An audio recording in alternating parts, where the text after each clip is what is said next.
오늘 시편 112편 말씀은 시편 111편 말씀과 함께 연결되어 볼 때 더 큰 은혜가 있는 것을 보게 됩니다. 시편 111편에서 하나님께서 행하신 일들을 나열하며 하나님께 감사와 찬양을 드렸다면, 오늘 시편 112편은 그 하나님을 만난 사람들, 그 하나님을 예배하는 자들이 누리는 복에 대한 이야기들을 통해서 하나님께 감사의 찬양을 올려드리고 있는 것을 우리가 보게 됩니다. 1절에 보시면 여호와를 경외하며 그의 계명을 크게 즐거워하는 자는 복이 있다라고 말씀하시는데, 시편 111편 10절에 보시면 어떻게 마무리하냐 보면 여호와를 경외함이 지혜의 근본이라, 그의 계명을 지키는 자는 다 훌륭한 자각을 가진 자이니 여호와를 찬양함이 영원히 계속되리로다. 자, 하나님께서 어떤 분이신지, 그들을 구원하셨고 속량하셨으며 또 은혜와 자비로우신 그 하나님을 쭉 나열한 후에 그 하나님을 경외하는 것이 지혜의 근본이다라고 선포하며, 그 하나님의 말씀을 지키는 자는 훌륭한 지각을 가진 자, 하나님을 찬양하는 것이 그 입술에서 떨어지지 않겠다라고 시편 111편을 마무리했다면, 이제 그 하나님을 경외하는 것이 이제는 복의 근원, 참 행복의 근원이다라고 선포함으로, 이제 그 여호와 하나님을 만나고 그 여호와 하나님께서 갖게 합당하신 경배와 찬양을 드리는 자들이 누리는 복에 대해서 쭉 나열하고 계신 것을 보게 됩니다. 이런 복받은 자들을 먼저 설명해 주시는데요. 그들이 먼저 여호와를 경외하며 그의 계명을 크게 즐거워하는 자가 복을 받는다. 의인이 누군가 봤더니요, 하나님을 경외하는 자, 그리고 하나님의 계명을 즐거워하는 자가 의인이고 하나님께서 기뻐하시는 자이며 하나님께서 복 주는 자다라고 말씀하시면서, 그 하나님께서 주시는 복이 그 당사자에게만 있는 것이 아니라 2절에 그의 후손에게까지 하나님의 복이 있겠다라고 말씀하십니다. 출애굽기 20장 6절에 보시면 이 십계명을 쭉 나열하시면서 나를 사랑하고 내 계명을 지키는 자에게는 1000대까지 은혜를 베푸시겠다라고 약속해 주셨습니다. 하나님의 은혜가 이렇게 크고 놀라운 줄 믿습니다.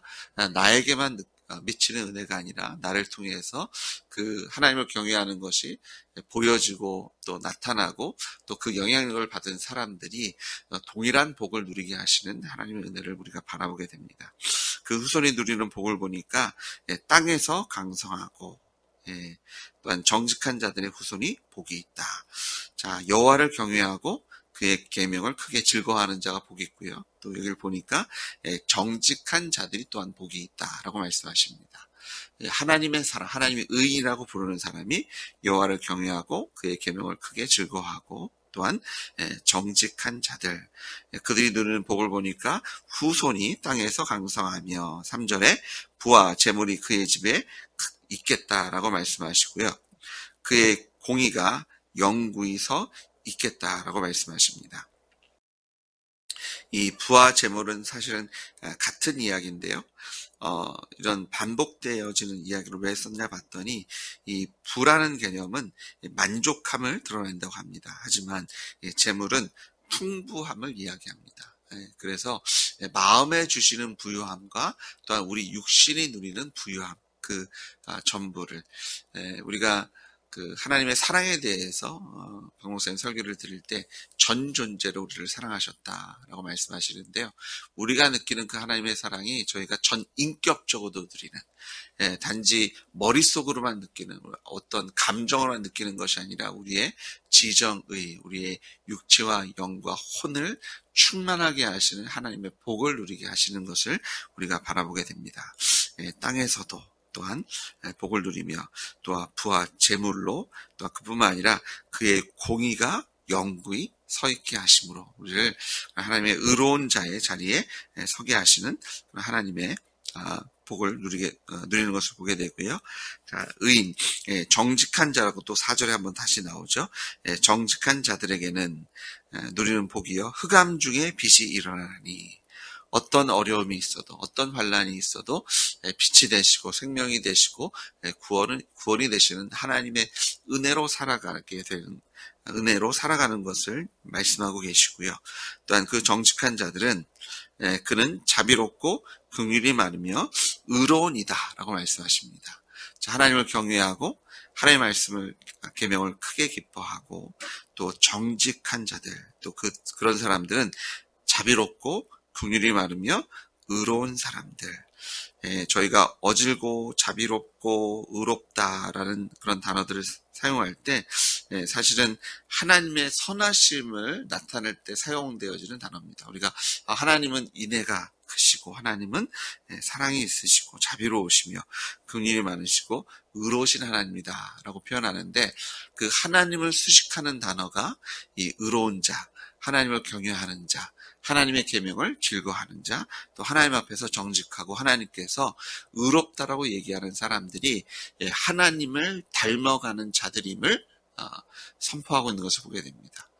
하나님께서 기뻐하는 자들은요, 말과 혀로만 하는 것이 아니라 행함과 진실함으로 결국 예수님을 닮아가는 사람들이 예수님을 믿는 자들이고 하나님께서 복 주시는 자들이며 하나님의 계명을 즐거워하는 자들은 머릿속으로만 즐거워하고 마음으로만 심적으로만 좋아하는 것이 아니라 우리의 삶 속에서 그 하나님의 계명, 하나님의 말씀이 육신되신 예수님을 누리는 자들인 것을 우리가 바라보게 됩니다. 사람들이 여러분을 바라보실 때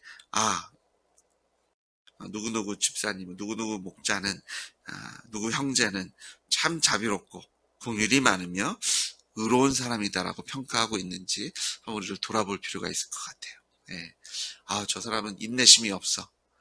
저 사람은 아주 그냥 금방 화내고 그런 것이 우리의 평가가 아니라 저 사람은 점점 예수님을 닮아간다라고 그런 평가 받으시면서 사람들에게 인정받으시며 그것이 하나님께 영광으로 여러분의 찬양과 감사의 예배로 하나님께 상달되어지기를 주의 이름으로 축복합니다. 하나님의 자비로우심과 긍휼하심과 의로우심을 닮아가는 우리 되기를 주의 이름으로 축복합니다. 자, 또 하나님께 축복받는 의로운 자를요, 5절에서는 은혜를 베풀며 꾸어주는 자다라고 말씀하십니다.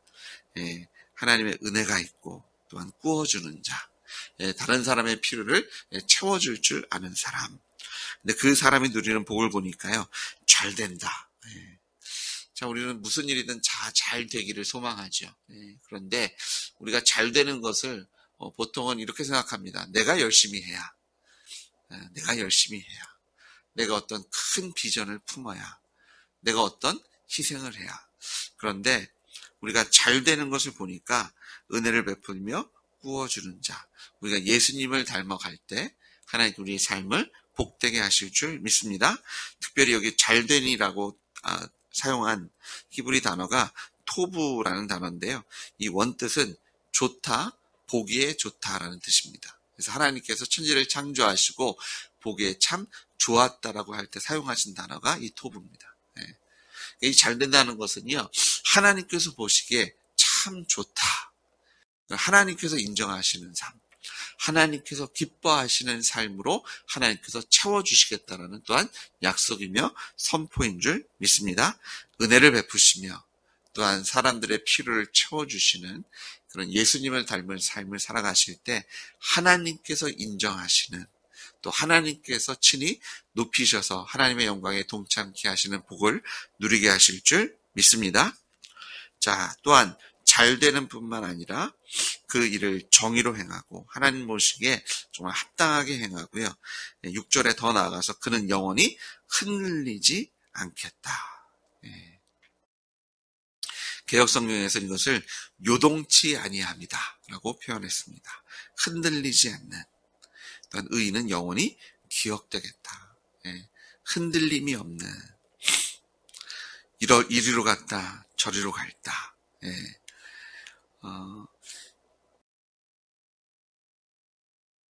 이러면 금방 좋아했다가 또 저러면 또 금방 실망했다가 왔다 갔다 하는 것이 아니라 주님 안에서 흔들리지 않은 요지부동하는, 자, 그 흔들리지 않는 모습을 이제 7절과 8절에서 설명해 주고 계시는데요. 어디에서 흔들리지 않게 하시냐면 7절에 보시면 흉한 소문을 두려워하지 않겠다. 저희가 언제 흔들리냐 봤더니 저희의 귀에 저희가 원하지 않는, 저희가 생각지도 않는 소리들을 들을 때, 우리를 비난하고 조롱하고 뒤에서 소곤소곤하고 이런 얘기를 들으면 저희가 흔들리더라고요. 또 칭찬하는 얘기 들으면 또 흔들리고, 교만해졌다가 겸손해졌다가, 겸손해지는 정도가 아니라 그냥 바닥 나락으로 떨어졌다가, 하나님께서 그런 흉한 소문, 우리의 귀에 들리는 것에 흔들리지 않겠다, 특별히 두려워하지 않게 하시겠다라고 얘기하시는데, 그 이유가 우리가 의뢰하는 분이 여호와를 의뢰하고 그의 마음을 굳게 정하였기 때문에, 우리 마음에 하나님께 딱 닻을 내리고 나는 예수 그리스도를 중심으로 살겠습니다. 저희가 그리스도인의 삶을 오뚜기로 비교하죠. 제가 쓰러질 전에 금방 싹 일어나는. 그래서 저희는 회개함으로 하나님 우리를 굳건히 세우시고 또 일어날 때마다 더욱더 굳건하게 우리를 세워주시는 줄 믿습니다. 그런데 이렇게 오뚜기들이 금방 일어날 수 있는 이유는 그 중심이 무겁기 때문입니다. 그래서 그 중심이 무거우면 무거울수록 잘 일어나거든요. 근데 우리의 중심은 누구세요? 예수님이시잖아요. 우리의 길과 진리와 생명이 되시고 우리의 머리가 되시며 우리가 살고 우리가 죽는 모든 이유는 우리를 위해서 죽으시고 부활하신 예수 그리스도이신 줄 믿습니다. 그러니까 예수님께서 우리의 중심이 되시면 우리가 여호와 하나님을 의뢰하고 우리의 마음을 그 예수님께 정하면 하나님을 어떤 소문에도 두려워하지 않고 요동치 않게 하시는 줄 믿습니다. 자, 그런데 우리가 마음에 그런 결단을 하는 것은 하는 거고요. 그 마음을 견고케 하는 것은 또 다른 일입니다.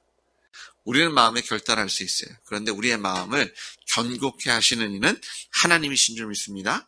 그래서 8절에 보니까 그의 마음이 견고하여. 이 견고하다는 단어가 사무크라는 단어인데요. 이것은 단단히 세우다, 버티다, 기대다라는 뜻의 단어에서 나온 분사형이라고 얘기합니다. 분사니까 우리의 마음을 설명해 주는 겁니다. 견고해진 마음, 세워진 마음. 우리의 마음이 견고해질 수 있는 것은 우리가 마음에 뜻을 세웠기 때문이 아닙니다. 우리가 그런 마음을 하나님께 가졌더니 우리가 하나님을 찾고 구하고 바랬더니 하나님께서 우리의 마음을 견고케 세워주시는 것을 믿습니다. 우리가 찾을 때 찾게 하시고 구할 때 허락해 주시고 두드릴 때 문을 열어주시는, 우리가 하나님을 의뢰할 때 신뢰할 때 하나님께서는요 우리의 마음을 견고하게 세워주시는 분은 하나님이심을 우리가 믿고 그 하나님을 찬양합니다. 그러니까 우리가 하나님을 여호와를 의뢰하고 우리의 마음을 결단하고 주님께 나아가면 하나님 우리의 마음을 견고케 하시니까요 우리가 요동치 않게 됩니다. 우리가 두려워하지 아니하고요.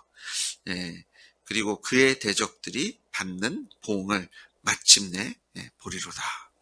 하나님께서 우리의 마음뿐만 아니라 우리의 삶 속에서 우리의 마음을 견고하게 세워주시는 줄 믿습니다. 우리가 주 여호와를 하나님을 의뢰하고 신뢰할 때 우리가 두려워할 이유가, 소문에도 두려워할 필요 없고요. 우리를 정말로 대적하는 칼과 창과 총 앞에서도 우리가 두려워할 이유가 없는 줄 믿으시는 여러분 되시길 주의 이름으로 축복합니다. 사실 소문에도 두려워하지만 실제적으로 환난이 오고 우리를 대적하는 사람을 딱 맞닥뜨리게 되면 그것도 두려움의 요소잖아요. 근데 하나님 우리가 요동치 않는 이유가 그 모든 것으로부터 우리를 지키시고 우리를 세워주시는데, 우리가 하나님을 신뢰할 때 하나님께 우리를 높은 하나님의 영광에 동참케 하시는 줄 믿습니다. 그래서 9절에 보니까요. 그가 재물을 흩어 빈곤한 자들에게 주었으니 그의 의가 영구히 있고, 다시 한번 반복하시죠. 그리고 나서 그의 뿔이 영광 중에 들리리로다. 이 뿔은 힘, 능력 혹은 자존심을 상징합니다. 자존심은 내가 세우는 게 아니라 하나님께 세워주실 때 제대로 된 자존심을 우리가 누릴 수 있습니다. 내가 세우는 자존심은 헛되고요. 고집이 되고 또 자기 교만이 되는데, 하나님께 세워주시면 우리가 겸손하게 됩니다. 모든 영광을 하나님께 올려드리죠. 그래서 우리가 하나님을 신뢰하고 하나님께서 기뻐하시는 그런 의로운 자, 하나님을 경외하고 계명을 즐거워하고 또 하나님을 찾고 바라고 주님을 닮아가는 자, 그런 삶을 살아갈 때 하나님께서 우리의 뿔을, 우리의 자존심을, 우리의 능력을 하나님께서 영광 중에 들어주시는 것을 믿으십시오. 그래서 1절부터 9절까지는요, 이런 의로운 자가 누리는 복에 대해서 쭉 설명하셨다면, 이제 10절에, 한 절에 그에 반대되는 악인은 어떤 삶을 살지, 한마디로 딱 선포하시는데요. 악인은 이를 보고 한탄하여 이를 갈면서 소멸되리니, 악인들의 욕망은 사라지리로다. 의인의 소망은 하나님께서 들으시고 응답하시는 줄 믿습니다. 그런데 악인의 바라는 그 욕망은 하나님께서 흩어버리시겠다. 악인은 한탄하며 이를 갈며 소멸되겠다라고 말씀하십니다. 우리 시편 기자의 찬양을 통해서 우리가 어느 자리에 서야 될지가 너무나 분명합니다. 여호와를 경외하는 자리에 서십시오. 하나님을 닮아가는, 예수님을 닮아가는 자리에 쓰시는 여러분 되시길 주님으로 축복합니다. 우리는 흩어지지 않으시고요. 하나님께서 기억해 하실 거고, 우리의 소망은 하나님께서 들으셔서 우리의 뿔을, 우리의 자존심, 우리의 힘과 능력을 영광 중에 들어올려 주실 줄 믿습니다. 오늘도 하나님의 그 크신 복을 누리시는 여러분 되시길 주님으로 축복합니다. 하나님 아버지, 감사와 찬양과 영광을 올려드립니다. 의인의 자리에 서게 하시고 악인의 자리에서 우리를 구원하셔서 하나님의 복을 누리게 하시니 감사합니다.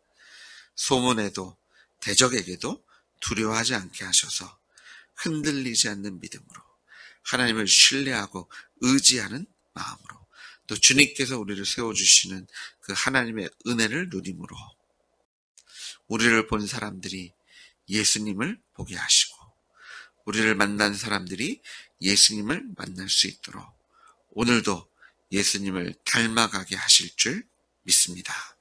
하나님의 은혜와 자비와 긍휼하심을 오늘도 누리게 하실 때 우리의 삶 속에 하나님의 은혜와 자비와 긍휼하심이 드러나게 하셔서 하나님 영광 받아 주시고, 이 땅의 사람들이 하나님의 평강을 우리의 믿음을 통해서, 우리의 헌신을 통해서, 우리의 순종을 통해서 경험하게 하셔서 그들도 예수님을 믿는 자리로 나오게 하여 주십시오. 우리의 가까운 지인들부터, 가족들부터, 또 하나님, 이 나라가, 이 세계가 우리의 믿음과 순종을 통해서 변화되는 그 복음의 능력을 오늘도 경험케 해 주실 줄 믿습니다. 예수님의 이름으로 기도드렸습니다. 아멘.